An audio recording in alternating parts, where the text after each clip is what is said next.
AP Anilkumar മാധ്യമങ്ങളെ കാണുകയാണ് തത്സമയം.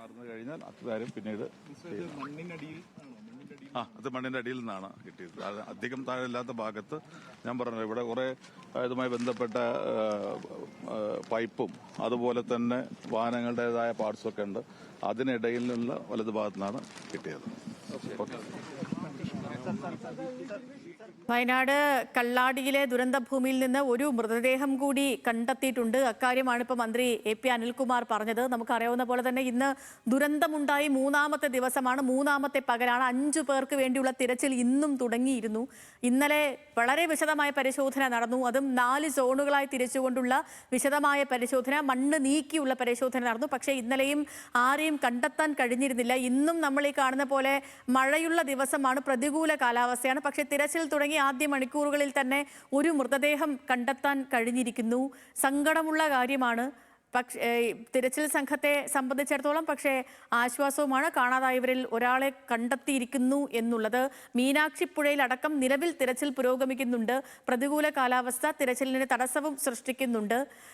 ഇപ്പോൾ നമ്മൾ അവിടെ നിന്നുള്ള തത്സമയ ദൃശ്യങ്ങളാണ് കാണുന്നത്. നമുക്കറിയാവുന്ന പോലെ തന്നെ 500ഓളം പേരടങ്ങുന്ന ഒരു സംഘമാണ് ഈ പ്രദേശത്ത് ദുരന്തമുണ്ടായ മേഖലയിൽ തിരച്ചിൽ നടത്തിക്കൊണ്ടിരിക്കുന്നത്. അവിടുത്തെ പ്രവർത്തനങ്ങൾ ഏകോപിപ്പിച്ചുകൊണ്ടിരിക്കുന്നത്. ബെൻസൺ സ്ഥലത്ത് നിന്ന് നമുക്കൊപ്പം തത്സമയം ചേർന്നു. ബെൻസൺ, അങ്ങനെ ഇന്നത്തെ തിരച്ചിൽ ആരംഭിച്ചു. കാണാതായവരിൽ ഒരാളുടെ മൃതദേഹം കണ്ടെത്തി. വിവരങ്ങൾ.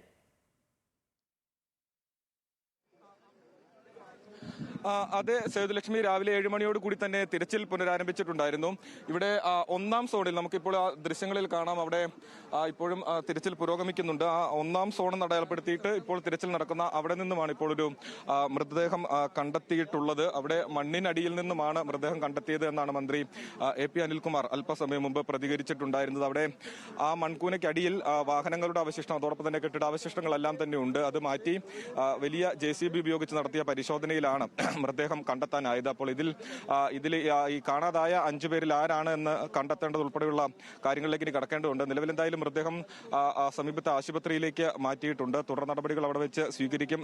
ഈ ആളെ തിരിച്ചറിഞ്ഞു കഴിഞ്ഞാൽ അടിയന്തരമായിട്ടുള്ള മറ്റ് നടപടികളിലേക്ക് കടക്കും. കോഴിക്കോട് മെഡിക്കൽ കോളേജ് ആശുപത്രിയിലേക്ക് മൃതദേഹം മാറ്റുകയും അവിടെ നിന്ന് എംബാം ചെയ്ത് എയർലിഫ്റ്റ് ചെയ്ത് നാട്ടിലേക്ക് എത്തിക്കുകയുമായിരിക്കും ചെയ്യുക എന്നുള്ളതാണ് പറഞ്ഞത്. അതിന് മുന്നോടിയായി മൃതദേഹം ആരുടേത് എന്ന് തിരിച്ചറിയേണ്ടതുണ്ട്. അതിനുള്ള നടപടിക്രമങ്ങൾ അല്പസമയത്തുള്ളിൽ തന്നെ ആശുപത്രിയിൽ നടക്കും. എന്താണെങ്കിലും ഈ 1ാം സോണ് കേന്ദ്രീകരിച്ചാണ് ഇപ്പോൾ ഈ ദൃശ്യങ്ങളിൽ കാണുന്ന ഈ മേഖല കേന്ദ്രീകരിച്ചാണ് ഇന്നിപ്പോൾ തിരച്ചിൽ കാര്യക്ഷമമായി ഉണ്ടാവുക എന്നുള്ളതാണ് മന്ത്രി വ്യക്തമാക്കിയിട്ടുള്ളത്. ആ പ്രദേശത്തും അതിന് തൊട്ട് മുകളിലായിട്ടാണ് സോൺ 2 ഉള്ളത്. ആ 2 പ്രദേശങ്ങളും കേന്ദ്രീകരിച്ചായിരിക്കും കൂടുതൽ തിരച്ചിൽ ഉണ്ടാവുക. അതോടൊപ്പം തന്നെ പുഴയ്ക്ക് താഴേക്കും താഴ്ഭാഗത്തേക്കും തിരച്ചിൽ വ്യാപിപ്പിക്കുന്നുണ്ട്. ആ ഭാഗത്തും ആളുകൾ അത്തരത്തിൽ കാണാതായ ആളുകൾ അവിടെ നിന്നും കണ്ടെത്താനുള്ള സാഹചര്യവും ഉണ്ട് എന്നുള്ളതാണ് പറയുന്നത്. കാരണം ഇന്നലെ മുകൾ ഭാഗത്തെല്ലാം നടത്തിയ തിരച്ചിലിൽ കാര്യമായൊന്നും കണ്ടെത്താൻ സാധിച്ചിട്ടുണ്ടായിരുന്നില്ല.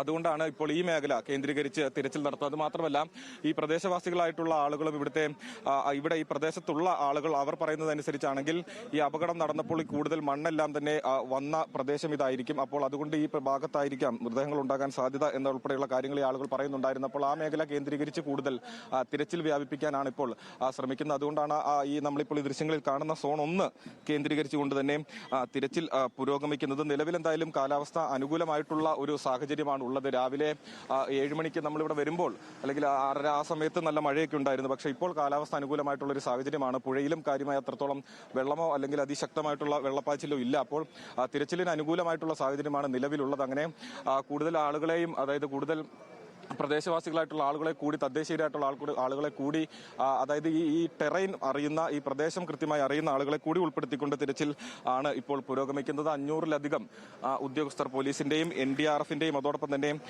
ഫയർഫോഴ്സ് അടക്കമുള്ള സേനാംഗങ്ങൾ, 500-ഓളം ആളുകൾ ഇവിടെ ഈ തിരച്ചിലിൽ പങ്കാളികളാകുന്നുണ്ട് എന്നുള്ളതാണ് നമുക്ക് മനസ്സിലാക്കാൻ സാധിക്കുന്നത്. 4 സോണുകളായി തിരിച്ചാണ് തിരച്ചിൽ നടക്കുന്നത്. അതിൽ ഈ 2 സോണുകളിൽ ഇന്നലെ കാര്യമായി തന്നെ തിരച്ചിൽ പൂർത്തിയാക്കിയിരുന്നു. പക്ഷെ അവിടെ നിന്നും ആരെയും കണ്ടെത്താൻ സാധിച്ചിട്ടുണ്ടായിരുന്നില്ല. അതുകൊണ്ടാണ് ഇപ്പോൾ ഇന്ന് 1ാം സോണിലും 2ാം സോണും അതോടൊപ്പം തന്നെ പുഴയുടെ കരയും പുഴയുടെ താഴ്ഭാഗം ഉൾപ്പെടെ കേന്ദ്രീകരിച്ചുകൊണ്ടുള്ള കാര്യമായിട്ടുള്ള തിരച്ചിലേക്ക് നീങ്ങിയിട്ടുള്ളത്. ഇന്ന് കൂടുതൽ ആളുകളെ കണ്ടെത്താൻ സാധിക്കുമെന്ന പ്രതീക്ഷയാണ് നിലവിൽ ഈ ഉദ്യോഗസ്ഥരും അതോടൊപ്പം തന്നെ മന്ത്രി ഉൾപ്പെടെയുള്ളവർ പങ്കുവയ്ക്കുന്നത്. സേതുലക്ഷ്മി, ഇനിയും 4 പേരെ കണ്ടെത്താനുണ്ട്.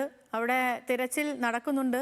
ഒപ്പം ബെൻസൺ പറഞ്ഞ പോലെ പ്രതികൂല കാലാവസ്ഥയുണ്ട്, അതിനെ എന്നും വകവയ്ക്കാതെയുള്ള തെരച്ചിൽ നടക്കുന്നു. ഈ മറ്റ് 4 പേരുടെ ഇതിലും ഇന്നിപ്പം ഒരു ആശ്വാസം നൽകുന്ന ഒരു കാര്യം, ഒരു വാർത്ത ഉണ്ടാകുമെന്ന് പ്രതീക്ഷിക്കാം. ബെൻസൺ, അതിനൊപ്പമാണ് ഈ ദുരന്ത കാരണവുമായി ബന്ധപ്പെട്ട് അവ്യക്തതകളായിരുന്നു, ചോദ്യങ്ങളായിരുന്നു. പല ചോദ്യങ്ങളും വിലയിരുത്തലുകളും ഒക്കെയും വന്നു.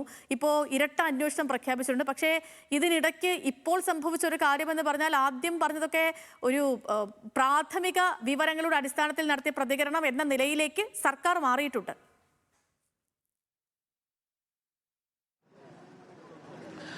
സേതുലക്ഷ്മി, അതിൽ ഏറ്റവും പ്രധാനപ്പെട്ട കാര്യം ഈ അപകടമുണ്ടായി ആദ്യഘട്ടത്തിൽ ഏറ്റവും ആദ്യം ഇതൊരു മനുഷ്യ നിർമ്മിത അപകടമാണ്, അല്ലെങ്കിൽ മനുഷ്യൻ കാരണമുണ്ടായ അപകടമാണ് എന്ന് പറഞ്ഞത് മന്ത്രിയായിട്ടുള്ള വയനാട് നിന്നുള്ള ടി സിദ്ദിഖ് തന്നെയായിരുന്നു. എന്നാൽ പിന്നീട് അത് പല ഘട്ടങ്ങളിലും ഏറ്റവും അവസാനത്തേക്ക് എത്തുമ്പോഴും അദ്ദേഹം അല്ലെങ്കിൽ അദ്ദേഹം പറഞ്ഞ അക്കാര്യത്തിൽ ഉറച്ചു നിൽക്കുന്നുണ്ടായിരുന്നില്ല. മറ്റ് മന്ത്രിമാരാരും തന്നെ അത് ആ ഒരു പ്രയോഗം തുടർന്ന് പറയുന്നുണ്ടായിരുന്നില്ല. പരിശോധിച്ച് പറയാം എന്നുള്ളതൊക്കെ തന്നെയായിരുന്നു പിന്നീട് പല മന്ത്രിമാരുടെ ഭാഗത്തു നിന്നുണ്ടായ പ്രതികരണം. ഇന്നലെ മുഖ്യമന്ത്രി നടത്തിയ പ്രതികരണത്തിൽ പോലും അത്തരത്തിലതൊരു മണ്ണിടിച്ചിലാണ് എന്ന നിലയിലുള്ള നിലയിലായിരുന്നു അദ്ദേഹത്തിന്റെയും പ്രതികരണം ഉണ്ടായിരുന്നത്. അപ്പോൾ എന്താണ് ഈ അപകട കാരണം എന്നതിൽ ഒരു ആശങ്ക അല്ലെങ്കിൽ ഒരു സംശയം ഇപ്പോഴും നിലനിൽക്കുന്നുണ്ട്.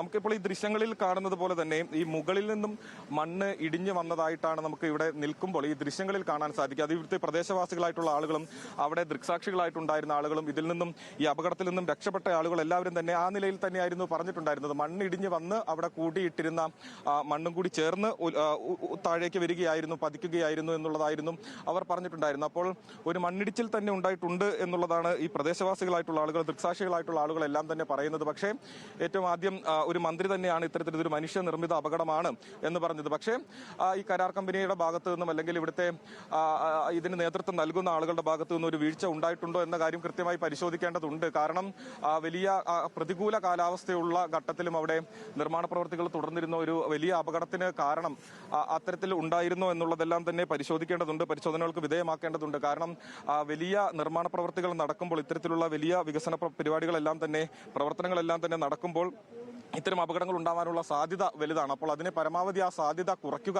അപകടങ്ങൾ ഉണ്ടാവാതെ മുൻകരുതലുകൾ എടുത്തുകൊണ്ട് അതിനെ നിയന്ത്രിച്ചുകൊണ്ട് പോവുക എന്നുള്ളത് തന്നെയാണ് പ്രധാനമായും ചെയ്യേണ്ടത്. അപ്പോൾ അതിലൊരു വീഴ്ച വന്നിട്ടുണ്ടോ എന്ന കാര്യത്തിൽ കൃത്യമായിട്ടുള്ള പരിശോധനകൾ ആവശ്യമാണ്. നിലവിൽ നേരത്തെ പറഞ്ഞതുപോലെ തന്നെ ഈ വിവാദങ്ങൾ മാറ്റിവെച്ചാൽ ഈ കാണാതായ ആളുകളെ കണ്ടെത്തുക എന്നുള്ളതാണ് ഏറ്റവും പ്രധാനപ്പെട്ട കാര്യം. അതിനായിട്ടുള്ള തിരച്ചിൽ, മറ്റ് അനുബന്ധ പ്രവർത്തനങ്ങളെല്ലാം തന്നെ ഊർജിതമായി മുൻപോട്ട് പോകുന്നുണ്ട്. സേതുലക്ഷ്മി. ഓക്കെ, ശരി ബെൻസൺ, ശരി.